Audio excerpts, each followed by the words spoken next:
Hello friends, welcome to Tulsi classes making science a passion.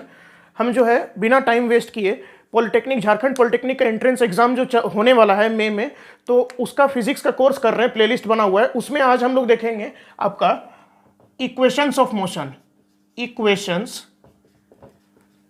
Of motion, general equation. ठीक है, general equation motion का आप लोग 9th class में पढ़े होंगे। 3 इक्वेशन होता है इक्वेशंस ऑफ मोशन। पहला होता है आपका v is equal to u plus a t. दूसरा इक्वेशन होता है s is equal to u t plus half a t square.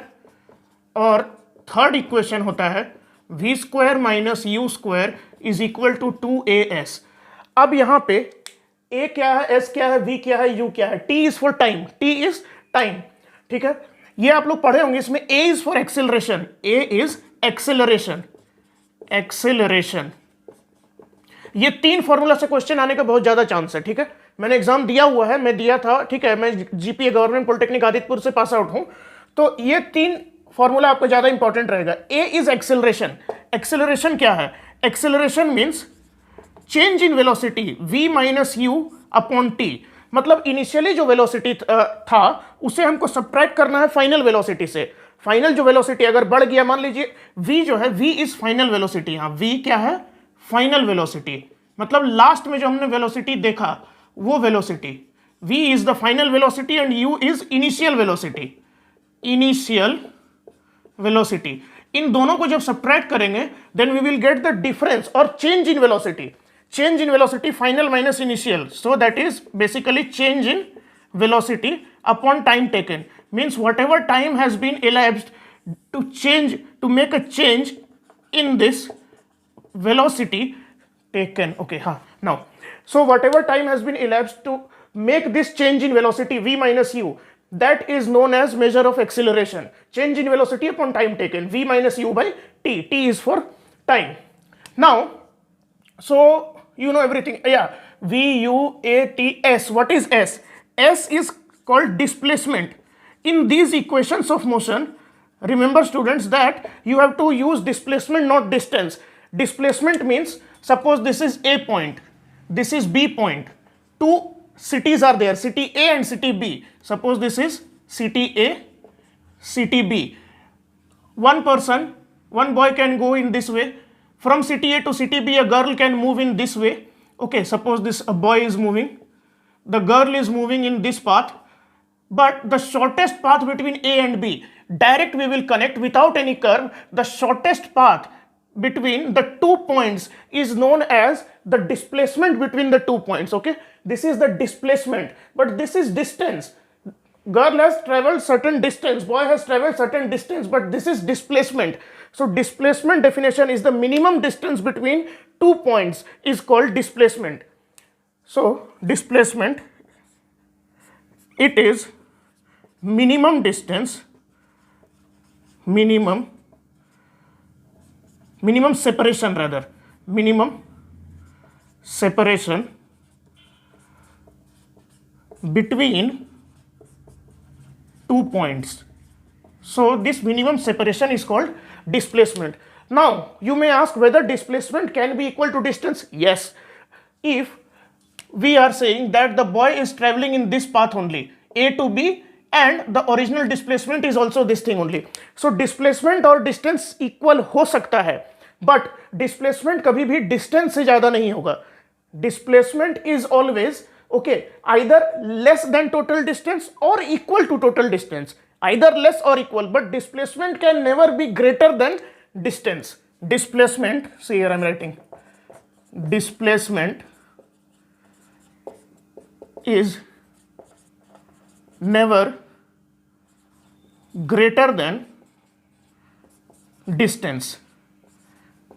Distance, it may be equal, it may be equal, equal हो सकता है but not greater or small.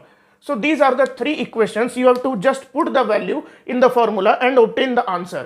Now this is the general equation of motion. What I want to tell you, in case of gravity, free fall under gravity, you know whenever we leave anything, it moves under free fall in gravity. So in gravity what happens, the acceleration g, Now I will erase these things, okay? The formulas will be there. These things I am erasing. You can take a screenshot or note down in the notebook. I am erasing these things. Wait, okay.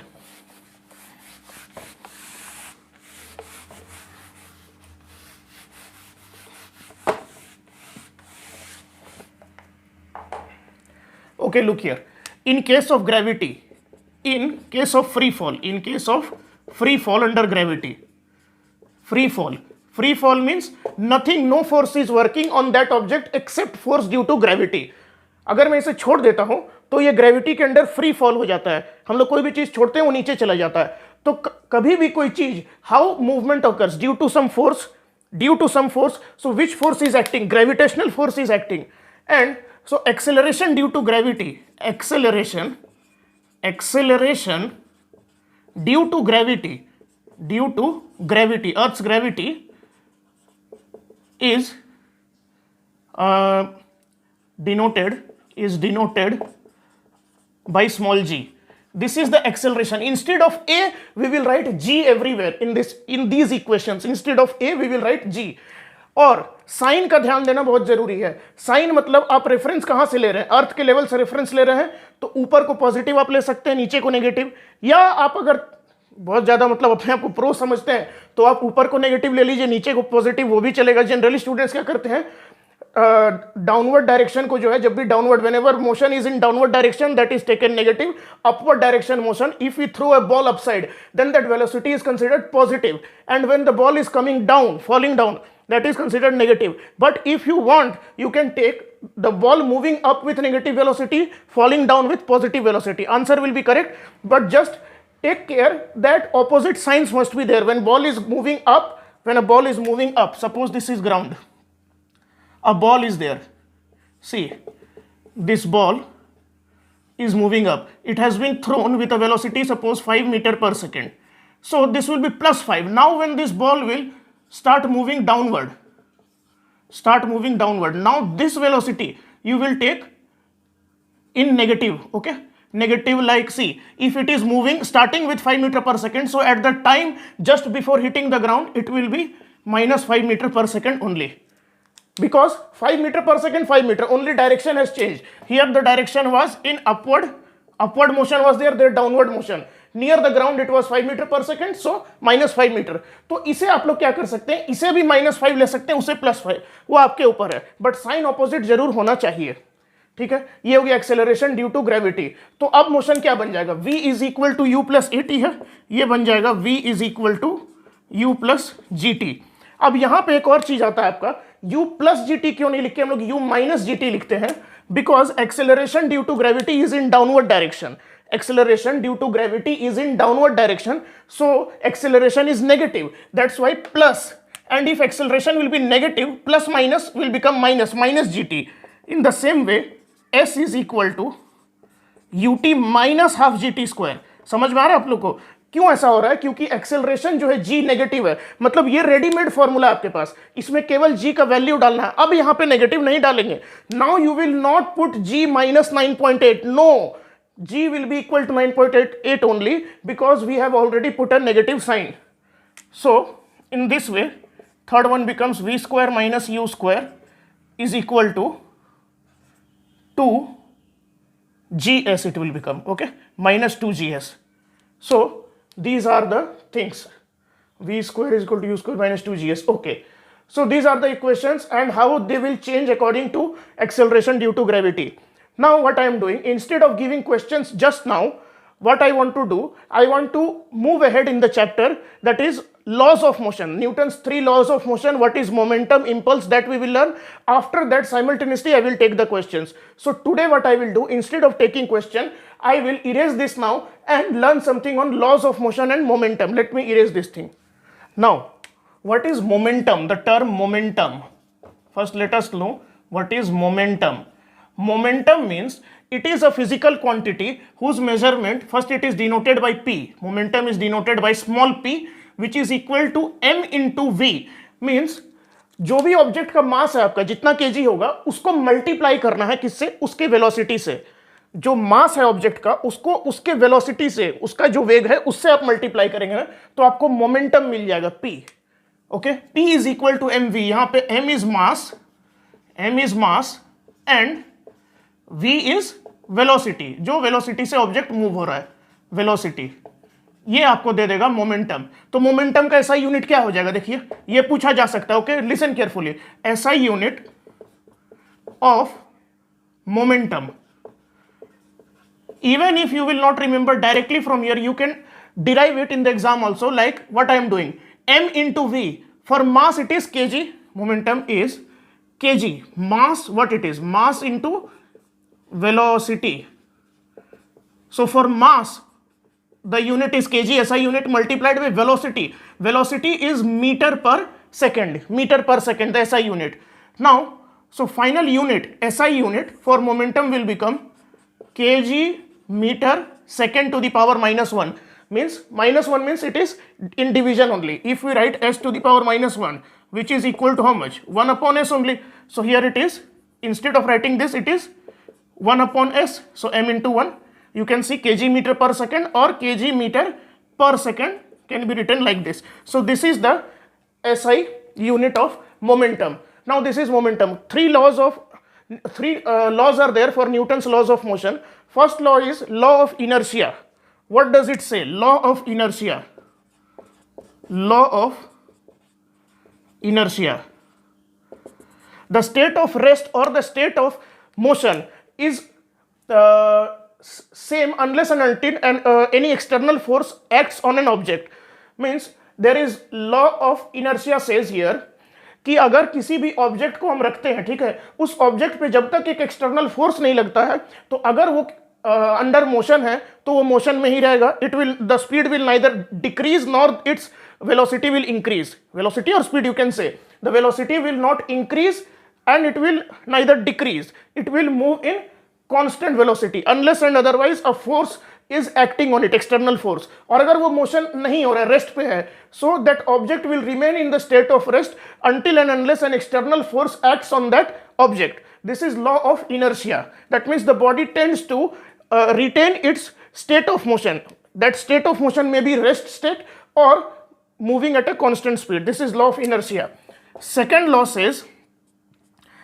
says here its conclusion is F is equal to ma, force is equal to mass into acceleration. How does this come? ये कैसे आया force is equal to mass into acceleration? देखिए क्या होता है, हम लोग जो कहते हैं change in momentum and time taken, that is called force applied on an object. Force applied, देखिए इसे मैं इरेज कर रहा हूं, ठीक है, इसे भी इरेज कर देते हैं.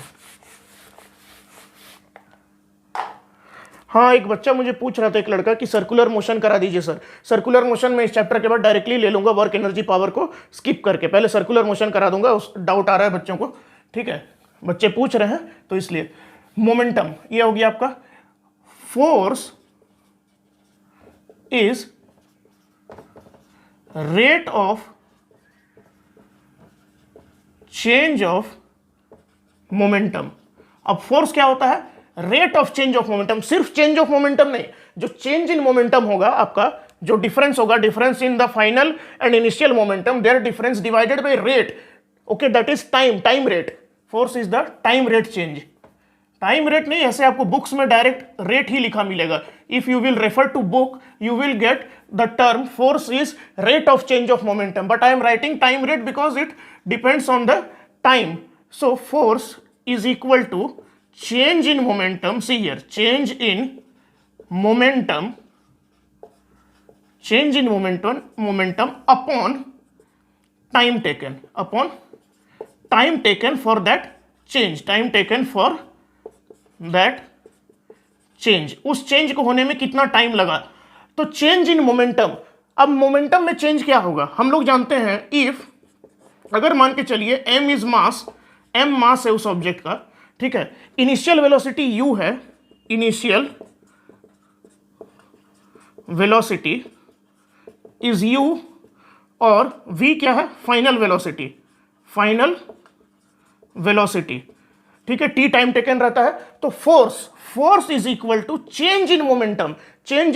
तो इसमें इनिशियल मोमेंटम क्या होगा, initial momentum momentum is equal to, momentum मैंने क्या बताया था आपको, P is equal to m into जो वेलोसिटी से चल रहा है, तो m into initial momentum, so initial velocity m you.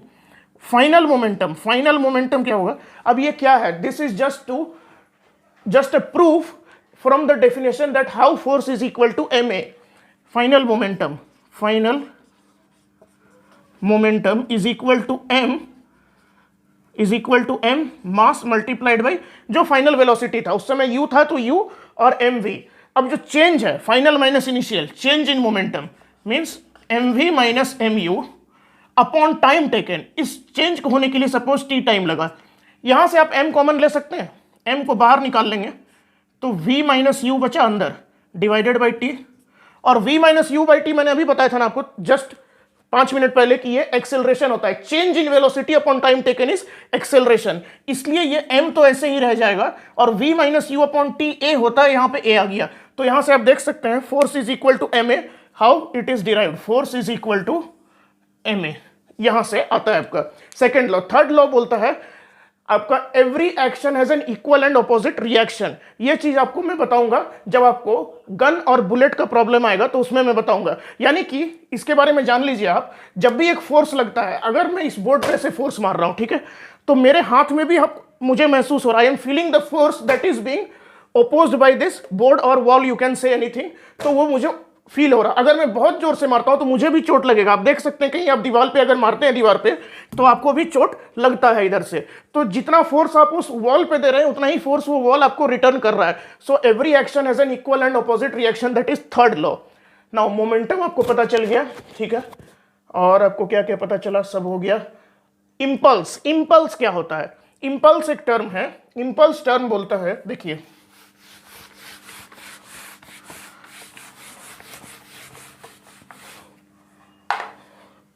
Impulse भी एक फिजिकल क्वांटिटी है। इंपल्स, इंपल्स जो है जब फोर्स शॉर्ट टाइम के लिए वर्क होता है, whenever a force is working for a very very short period of time, then that gives us impulse.